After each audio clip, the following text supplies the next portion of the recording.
What if I told you that you could completely transform your home in just 30 minutes a day? Sounds impossible, right? But there's a simple method that organized people around the world use every day to keep their homes tidy without spending hours cleaning or stressing about the mess. Look, I know exactly how you feel when you look at that pile of things piling up in your room, or when you open a closet and everything nearly falls out on top of you.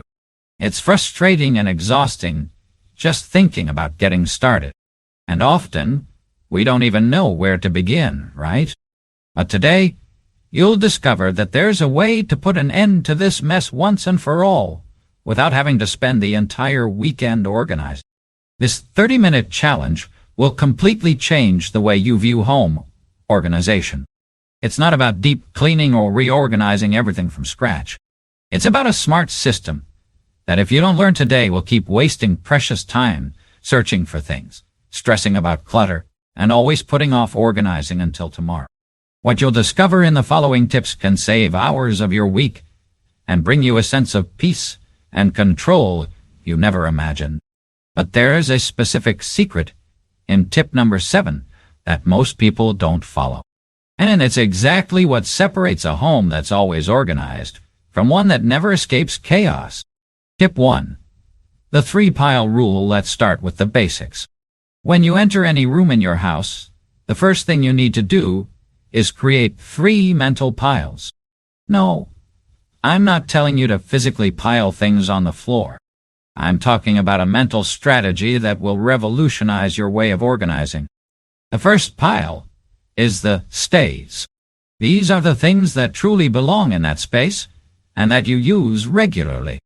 A pillow on the living room sofa, a book you're reading on the nightstand, the remote control near the television. These things have a designated place, and you use them frequently. The second pile is the go away pile. This is where all the objects that are in the wrong place go. The coffee cup that was left on the living room table and needs to go back to the kitchen. The blouse that's thrown on the bedroom chair and should be in the closet. The children's toys that are scattered all over the house. The third pile, and perhaps the most important, is the never again pile. These are the things that are taking up space, but that you haven't used in months, that are broken, or that you don't even remember why you keep them. Old magazines, that electronic device that never worked properly, clothes that no longer fit. The magic happens when you train your brain to automatically classify everything your eyes see into these 3 categories. Within seconds, you know exactly what to do with each object. No more wasting time thinking, no more hesitation. It's a quick and assertive decision that speeds up the entire organization process. Tip 2. The Smart Timer Method. Now that you know how to organize things, let's talk about how to use time to your advantage. Most people fail at organization because they think they need free time to get started. That's a lie. The secret is to divide those 30 minutes strategically. Grab your phone's timer and set 10 minutes for the first round. For these first 10 minutes, you'll focus solely on collecting everything that belongs in the go-away pile. Don't organize tidy or put it back in its proper place yet. Just pick up everything that's out of place and put it in a basket or bag. For the next 10 minutes, the second round, you focus exclusively on the never again pile. Grab a bag or box and put everything you no longer need in it. Be honest with yourself. If you haven't used it in the last 6 months, and it's not something seasonal like Christmas decorations, you probably don't need it anymore. The last 10 minutes are dedicated to the stay pile. But with a more specific approach, you'll assign a definitive place to each item that truly belongs in that space. And here's the trick few people know.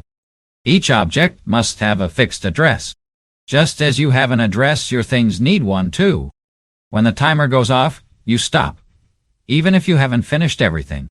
This creates a sense of achievement and prevents the burnout that makes us give up halfway through. It's much better to do 30 minutes every day than to try to do 3 hours once a week and give up halfway through. Tip 3. The free surface technique. This tip will completely change the look of your home, even if you've only tidied up a small part. The secret is to always leave at least one completely free surface in each room. And when I say free, I mean free. Nothing on top, Choose the most visible surface in the room. In the living room, it could be the coffee table. In the bedroom, it could be the dresser.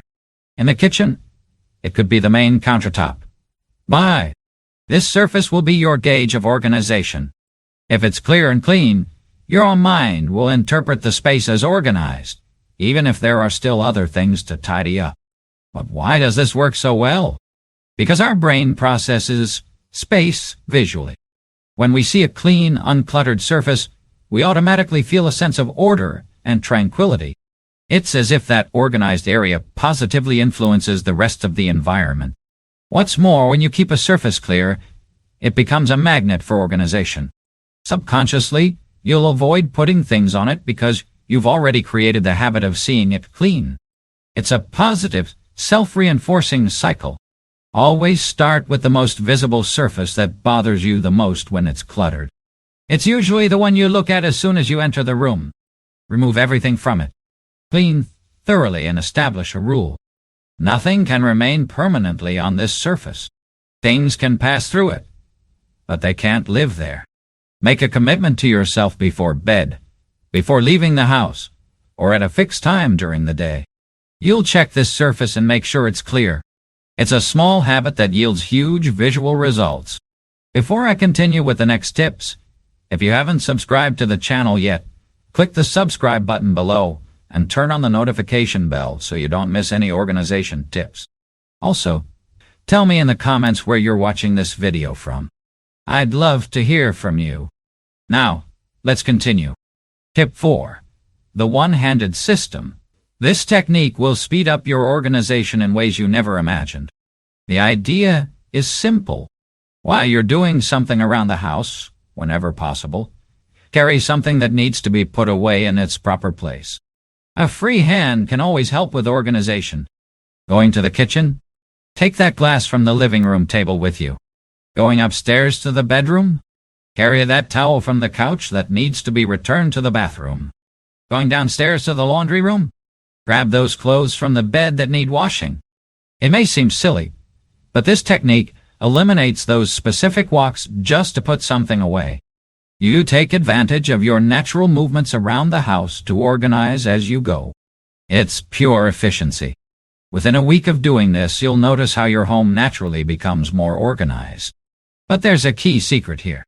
You need to know your things' addresses very well. Remember what I said about assigning a fixed place to each object. So, when you don't know exactly where something should go, you end up throwing it anywhere, and the system breaks down. Take a few minutes to determine the correct place for each category of object. Medicines are always in the same drawer. Documents are always in the same folder. Cleaning products are always in the same cabinet. When everything has a defined place, it becomes automatic to know where to put it. And here's an extra trick. Whenever you borrow something from somewhere, visualize where you'll return it before you even use it. Did you take the scissors from the kitchen drawer to use in the living room? Visualize yourself returning them to their proper place when you're done using them. This trains your brain not to forget to put things away. Tip 5. The object alone strategy now. I'm going to teach you a technique that will eliminate those piles of stuff that form around the house. You know those piles that start with one object and suddenly become a mountain? This strategy will prevent that from happening. The rule is simple. No object can be left unattended out of its place for more than a day. If you put a blouse on your bedroom chair yesterday, it can't be left there alone today. Either you put it away in the right place or at least put it with other clothes that also need to be put away. Why does this work? Because a single object out of place is an invitation for other objects to be there too. It's as if it's telling others, look, this is a good place to be lying around. And then it starts to form a pile that later becomes too heavy for you to tackle all at once.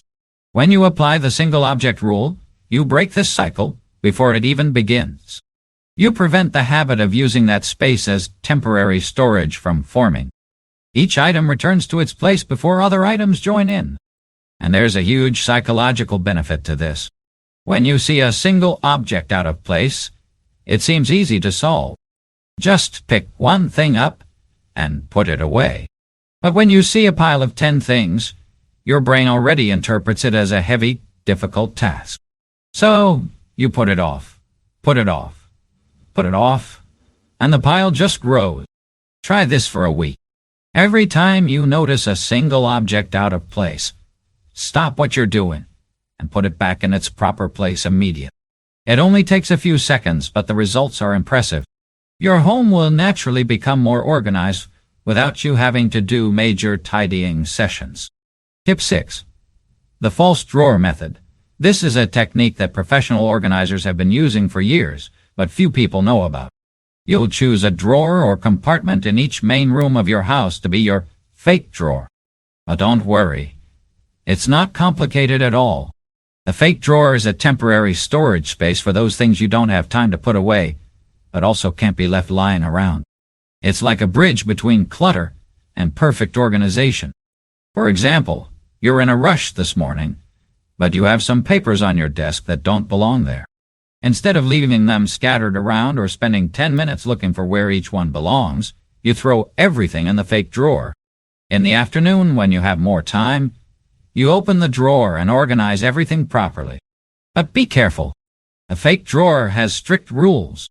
First rule: it can only be full for a maximum of 3 days. If it's over that, you have to empty and organize everything inside. Second rule: it can only contain small, non-urgent items. Important documents, medicines, and everyday items don't go in the fake drawer. Third rule, and perhaps the most important, you can only have one fake drawer per room. If you start having too many, your house will turn into a fake drawer dump, and you'll completely defeat the purpose of the technique. The cool thing about a fake drawer is that it gives you an immediate sense of organization. You get things out of sight. The space looks organized, but you know you have a specific place to sort them out later. It's much better than pushing clutter around aimlessly. Tip 7. The secret of the final 5 minutes. Here's the secret I promised at the beginning of the video. And it makes all the difference between a home that stays organized and one that's messy again the next day. It's such a simple technique, you'll wonder why you didn't think of it sooner. In the last 5 minutes of your organizing period, you won't organize anything new. These 5 minutes are dedicated to one thing: setting the stage for the next day.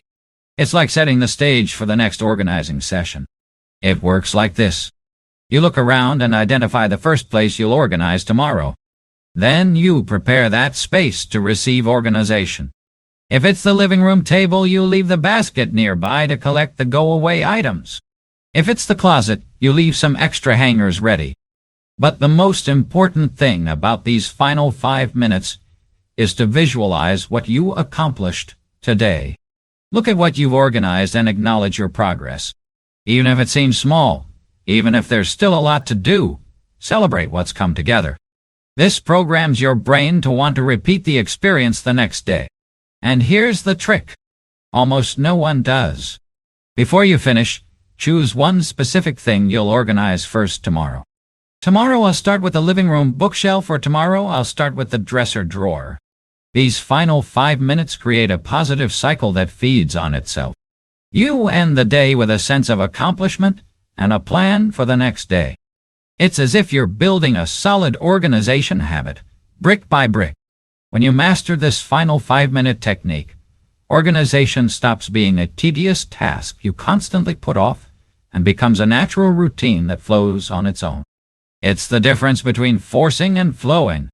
Tip 8.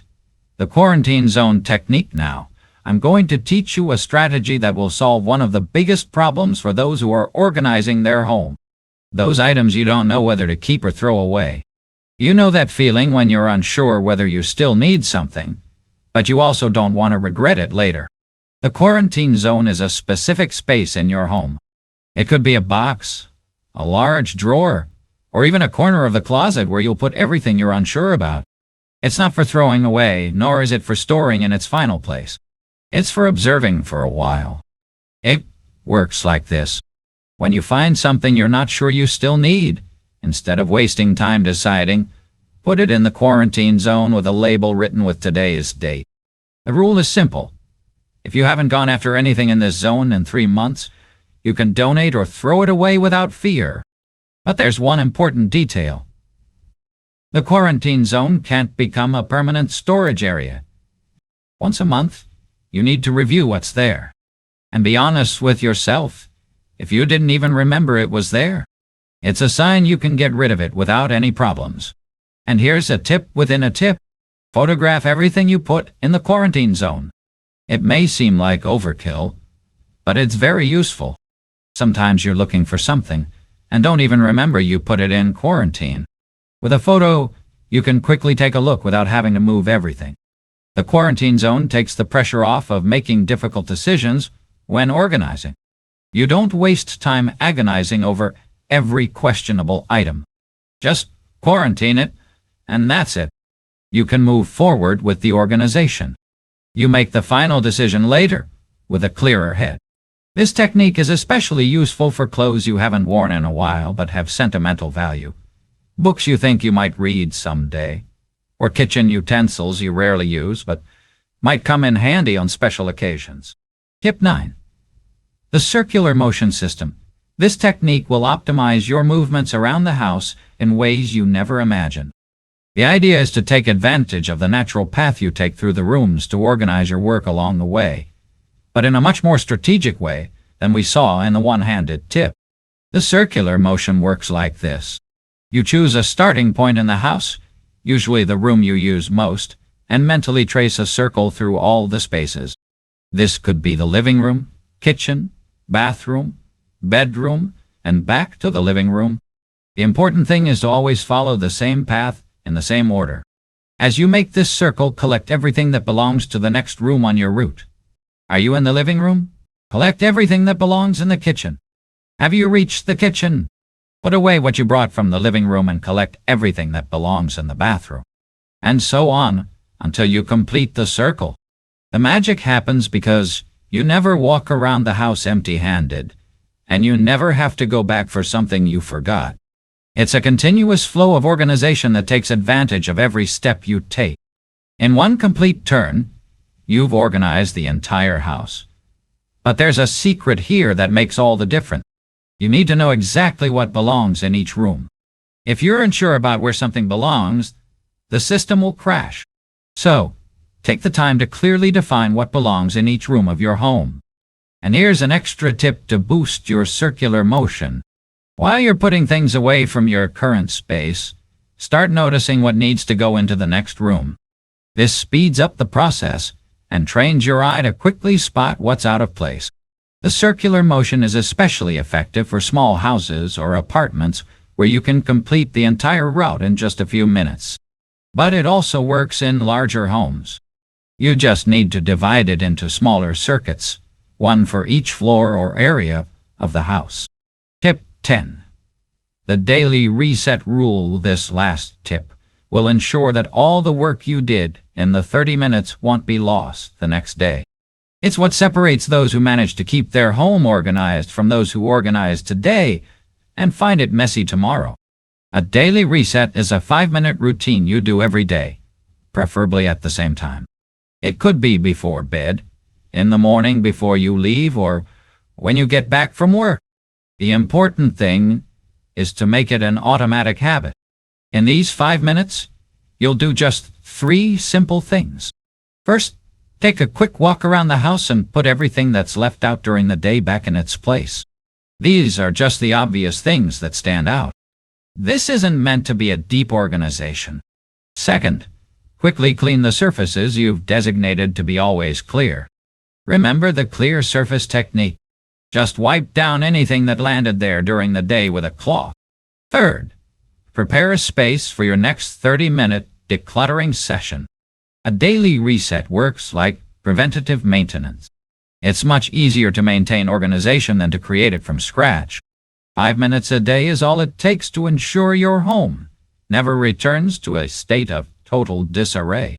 And it has a huge psychological benefit. When you wake up and see your house minimally organized, your mind starts the day with a sense of control and tranquility. It's as if you're in control of the situation, not chasing after the damage. The secret to a daily reset is not to try to do everything perfectly. Just maintain a basic level of organization that makes the next 30-minute session easier. Think of it as preparing the groundwork, not building the entire house. Over time, the daily reset becomes as automatic as brushing your teeth. You don't even realize you're doing it, but the results are visible every day. It's the difference between living in a peaceful home and living in a home that stresses you out just by looking at it. Look, if you've made it this far, it's because you truly want to transform your home into a more organized and peaceful place. And I'm sure that by applying these 10 techniques, you'll achieve results you never imagined possible in just 30 minutes a day. Remember what I said at the beginning. It's not about deep cleaning or reorganizing everything from scratch. It's about creating a smart system that works for you, saves you time, and gives you that nice feeling of being in control. Get started today. Choose the technique that makes the most sense for your current situation and put it into practice. It could be the 3-pile rule, the free space rule, or any of the 10 why. The important thing is to get started, because an organized home doesn't happen by accident. It's the result of small, consistent actions. And here's my challenge to you. Apply at least 3 of these techniques this week and come back here to tell me how it went. I love hearing about your results. And if you haven't subscribed to the channel yet, click the subscribe button so you don't miss any more organization and productivity tips. Tell me in the comments which of these techniques you will try first, and which room in your house most needs this transformation. I read every comment and love interacting with you. See you in the next video.